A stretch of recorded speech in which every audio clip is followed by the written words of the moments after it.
Muito bem, estamos de volta. Você viu aí um intervalo e agora estamos de novo aqui com você, como eu tinha dito, no capítulo 18 de Lucas, versículo também 18. Assim diz a palavra do Senhor, preste atenção. Perguntou-lhe certo homem de posição: bom mestre, o que hei de fazer para herdar a vida eterna? Respondeu-lhe Jesus: por que me chamas bom? Ninguém há bom senão um só, que é Deus. Sabes os mandamentos? Não adulterarás, não matarás, não furtarás, não dirás falso testemunho, honra teu pai e tua mãe. Disse o jovem a Jesus: todas essas coisas tenho observado desde a minha mocidade. Mas quando Jesus ouviu isso, disse-lhe: ainda te falta uma coisa. Vende tudo o que tens, reparta-os com os pobres, e terás um tesouro no céu. Depois vem e segue-me. Mas ouvindo ele isto, encheu-se de tristeza, porque era muito rico. Que passagem maravilhosa esta. Só para que eu possa aqui fazer a introdução para você entender. Isso de fato aconteceu. Um jovem de posição, como diz no versículo 18, ele foi procurar Jesus. Talvez ele ouvira falar que Jesus era um mestre. Mestre naquela época era chamado de rabi, né? Hoje rabino. Alguém que tinha muito conhecimento das leis de Deus, da Torá, que era a palavra de Deus, né, o Velho Testamento, homem que conhecia justiças de Deus, era um homem de alta posição dentro da religião judaica. Ele vai procurar Jesus e ele fala para Jesus assim: bom mestre, o que eu preciso fazer para herdar a vida eterna? Eu acredito que ele não tinha muito essa preocupação, mas ele vai mais perguntar para um desencargo da consciência dele em relação àquilo que ele já fazia. Você percebe? Jesus conhece tanto o nosso coração que Jesus vai exatamente no ponto em que ele se firmava. Jesus poderia ter dito outras coisas, porque Jesus mesmo não veio quebrar os mandamentos. Mas dos 10 mandamentos, que é chamado de decálogo, né, que são os 10 mandamentos, que está lá no livro de Êxodo, nós entendemos que dos 10 mandamentos que Deus deu para o seu povo de Israel, aquilo é para os judeus. Os 10 mandamentos, quando os judeus saem do Egito, né, os israelitas saem da terra do Egito, eles saem sem leis. Deus queria recomeçar uma história com aquele povo, então Deus vai colocar 10 leis para que eles guardem. E essas leis, eles não ultrapassando o vínculo dessas leis, eles estariam sendo guardados pela obediência a Deus. Mas isto é para aquele povo. Dos 10 mandamentos, Jesus usa somente 2, dizendo: dos 10, eu vos deixo novos 2 mandamentos.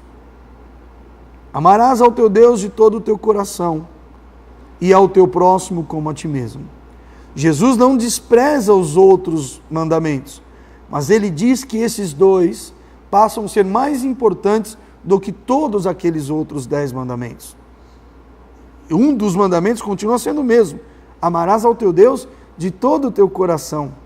Amarás ao teu Deus unicamente, exclusivamente ao teu Deus. Esse jovem, provavelmente, de uma linhagem judaica, de muita tradição e de grande posição econômica, porque a Bíblia diz que ele era rico, muito rico. Ele provavelmente, pela questão religiosa, ele vai procurar Jesus só para tirar aquela dúvida, só para entender que o que ele fazia era absolutamente certo. E ele procura Jesus e ele fala: Senhor, bom mestre, o que eu preciso fazer para herdar a vida eterna? E ele tinha certeza que Jesus falaria o que ele queria ouvir. Só que Jesus não vai falar apenas o que ele queria ouvir. Jesus vai falar de uma coisa, como diz aqui, mas uma coisa te falta. Preste atenção nisso. Uma coisa faltava. Jesus primeiro fala o que ele já sabia. Respondeu-lhe Jesus: por que me chamas bom? Ninguém é bom, somente um, que é Deus. Aí Jesus fala o que lhe traria o conforto.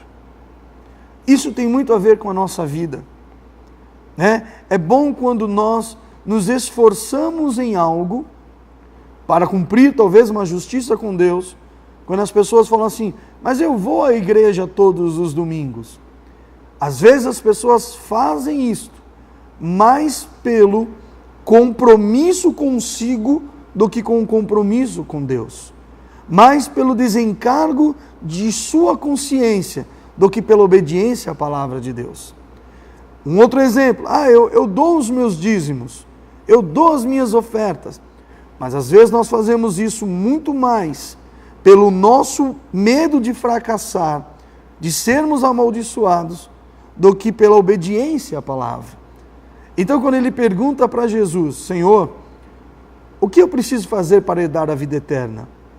Ele, como religioso, filho talvez de religiosos, ele sabia que guardando os mandamentos da antiga aliança, ele iria ouvir de um rabino palavras assim, guarda os mandamentos e terás um tesouro no céu.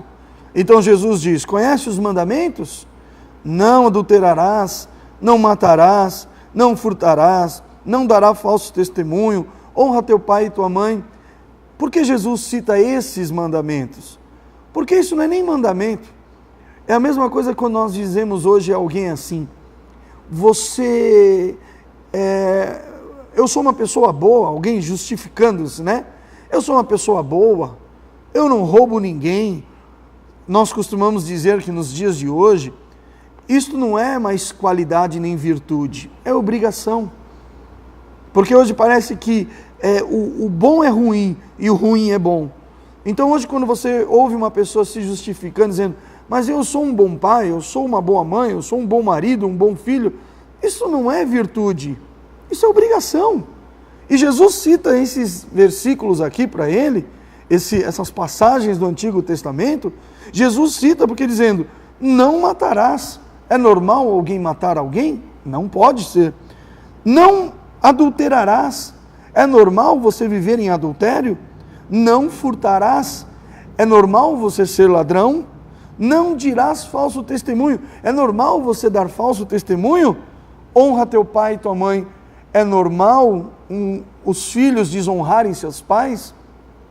Pode ser que tudo isso aqui hoje é normal, mas naquela época não. Então, para ser apto à salvação, Jesus está aqui mostrando para esse jovem assim, você não faz nada além da sua obrigação.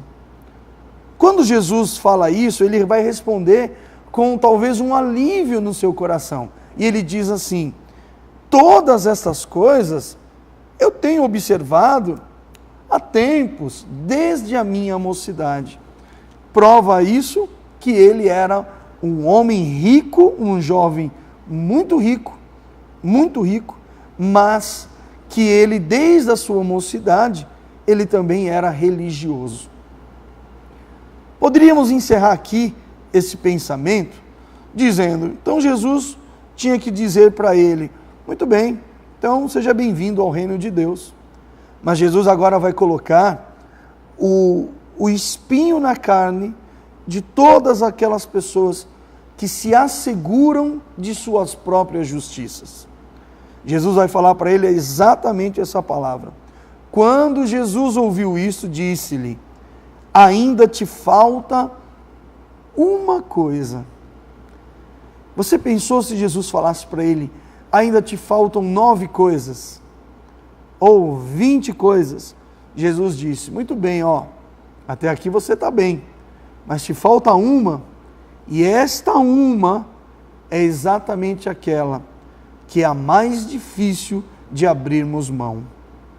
Jesus, quando fala, esta única coisa que te falta, olha o que o Senhor Jesus fala para ele, vai, vende tudo o que tens, reparte-o com os pobres, e terás um tesouro no céu. Depois disto, vem e segue-me. Você vê como Jesus sabe da vida de todas as pessoas. Jesus não conhecia este jovem, mas talvez o pouco tempo em que Jesus esteve ali com ele, ele conseguiu olhar dentro do coração daquele rapaz.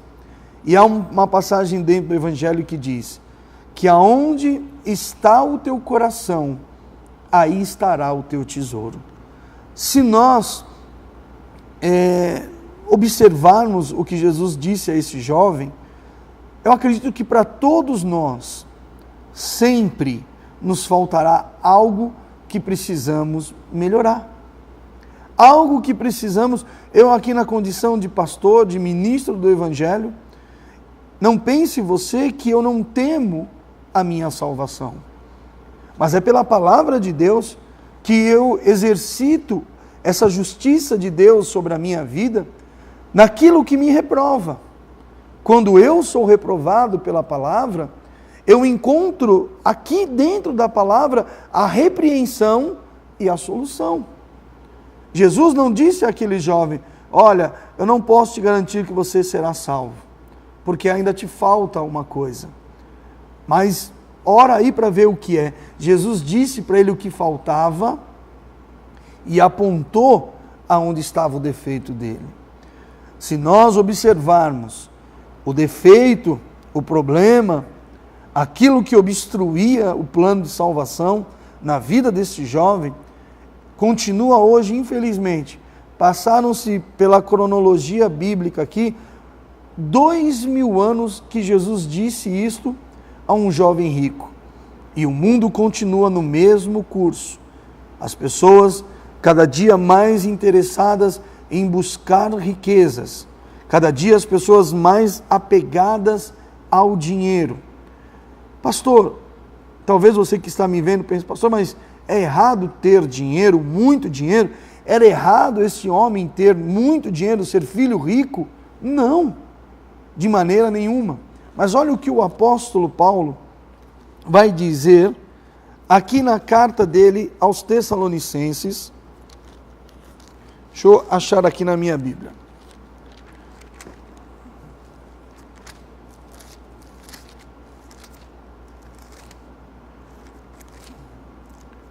Capítulo, 1 Timóteo, capítulo 6. Falei Tessalonicenses porque eu tinha aberto em Tessalonicenses. Capítulo 6, depois de Tessalonicenses vem Timóteo. 1 Timóteo, capítulo 6, versículo de número 3. Olha o que diz a palavra. Eu quero deixar bem claro para você. Não é errado você querer ter dinheiro. Mas veja o que ao mesmo tempo pode estar sendo transferido para a sua vida. Se alguém ensina outra doutrina, e se não conforma-se com as sãs palavras de nosso Senhor Jesus Cristo, e com a doutrina que é segundo a piedade, é soberbo e nada sabe, mas delira acerca de questões e contendas de palavras, das quais nascem, olha só, invejas, pórfias, blasfêmias, ruins suspeitas, contendas de homens corruptos, de entendimento e privados da verdade, cuidando que a piedade é grande fonte de lucro. É ou não é o que nós estamos vendo hoje em grande parte do setor religioso da humanidade? Hoje não é mais igreja evangélica que pede dinheiro. Hoje igrejas católicas até entregam em casa, na casa lá dos fiéis, o carnezinho dos dízimos, as ofertas. Hoje existem outras crenças que se mantêm também através de doações dos seus membros, da sua membresia. Até aí é normal, porque uma obra que não visa lucros, uma obra que deveria ser religiosamente assistencial, ela precisa de recursos para se manter. Não tendo recursos, não pregarão a palavra, não anunciarão as suas crendices. Mas, a partir do momento que o dinheiro passou a ser na vida daquele jovem que foi ali entrevistar Jesus, e a partir do momento que o dinheiro passa a ser na minha vida ou na sua vida a única razão, o dinheiro rouba a divindade de Deus. Paulo diz assim: porque nada trouxemos para este mundo e nada podemos levar dele. Tendo, porém, o sustento e com que nos vestir, estejamos contentes. Mas os que querem ficar ricos, versículo 9. Pastor, isso está na Bíblia? Tá. Capítulo 6 de 1 Timóteo. Eu estou lendo do versículo 3 ao versículo 10. Vou ler o versículo 9 para você agora. Mas os que querem ficar ricos caem em tentação e em laço. Esse enlaço é uma cilada do diabo.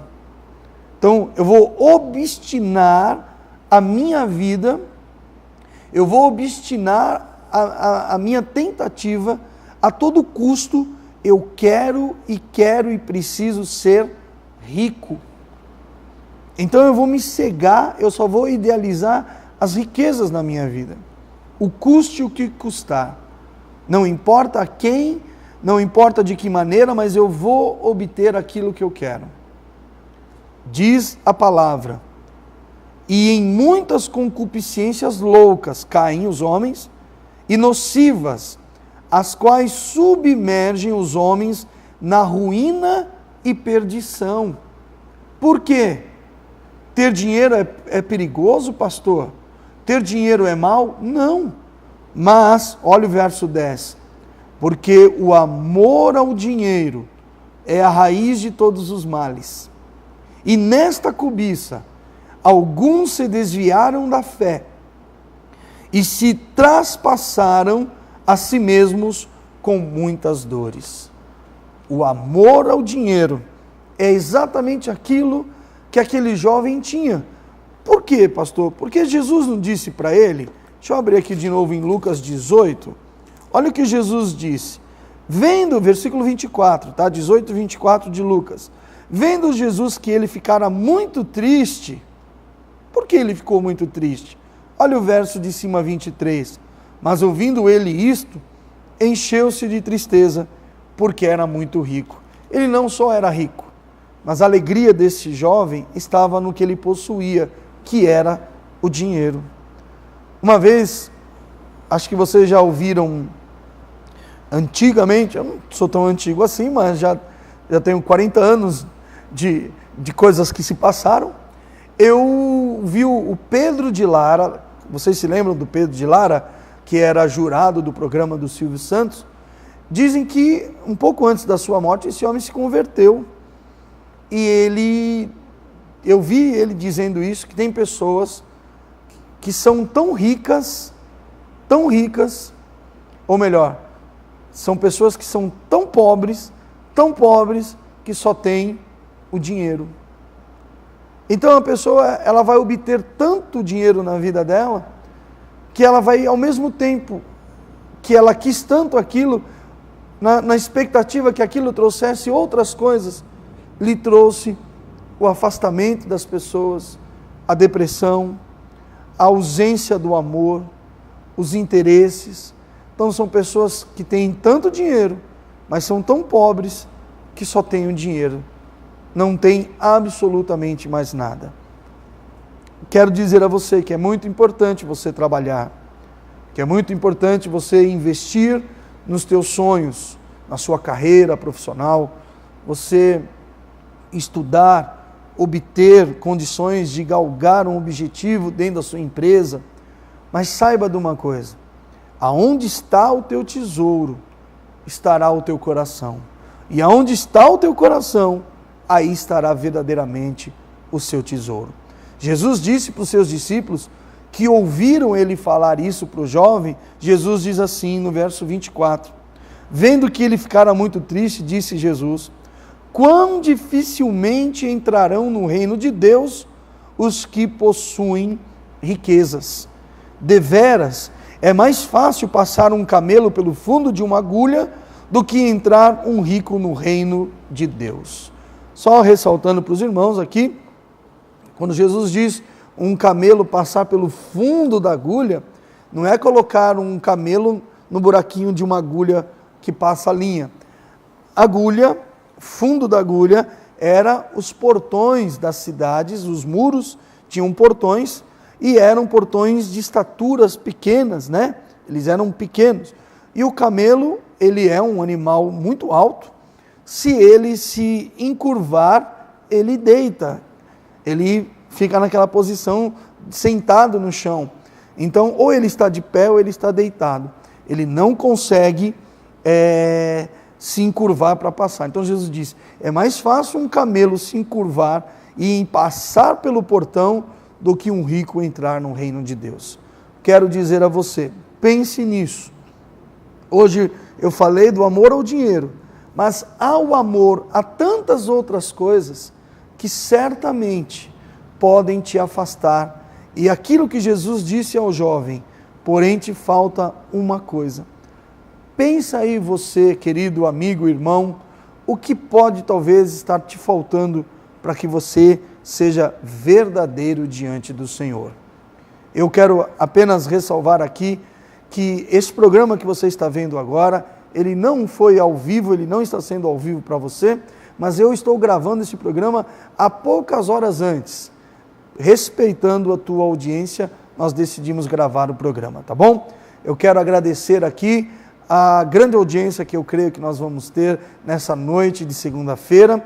Lembrando que segunda-feira, se o Senhor permitir, estaremos aqui mais uma vez ao vivo com o Palavra Acústica. Orem por nós, eu oro por vocês, para que a gente possa em 2013 ter aqui quem sabe, uma programação diária, todos os dias, até num horário muito melhor do que nós temos hoje. Precisamos da sua oração, tá bom? Fiquem na paz, um bom feriado nessa terça-feira, curtam sua família e que Jesus seja o teu Senhor e Salvador. Eu me despeço com um forte abraço na paz do Senhor Jesus. Tchau, meus irmãos. Até mais.